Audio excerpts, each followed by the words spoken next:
Satan n'attaque pas d'abord ton ministère. Satan n'attaque pas d'abord ton onction, ni ta famille, ni ton argent, ni ta stabilité.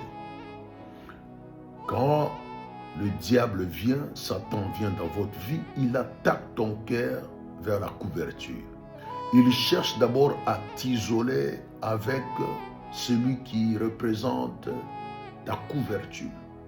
Et à chaque fois que vous remarquez que le diable commence à créer des problèmes entre vous et votre couverture spirituelle, donc qui est votre père spirituel, votre mentor, votre pasteur, sachez bel et bien que ce n'est pas les incompréhensions qui sont à la base, mais c'est que vous devez savoir en secret, le diable veut vous attaquer.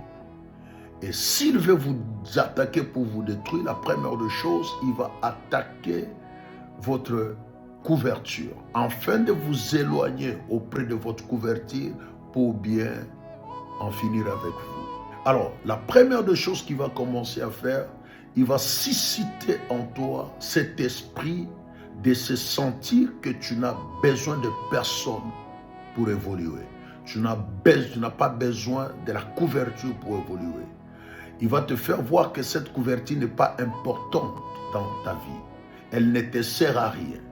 Alors, une fois que vous commencez à sentir dans votre intérieur que votre couverture, votre père spirituel, votre mentor devient moins important dans votre vie, sachez bel et bien que vous êtes déjà les cibles du diable. Lorsque dans votre cœur, vous sentez que vous connaissez déjà tout, vous connaissez déjà tout dans votre vie, dans votre ministère, dans votre vie spirituelle, sachez bien que ça c'est un piège du diable. La troisième des choses, lorsque vous sentez dans votre cœur que personne ne peut vous corriger,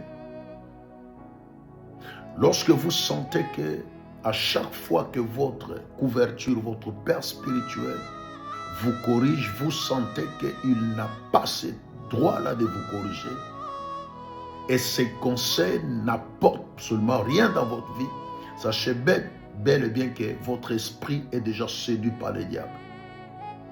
Le jour où tu refuses la correction, tu commences déjà à marcher seul sans couverture. Vous savez, le plus grand shit spirituel ne commence pas dans le péché visible.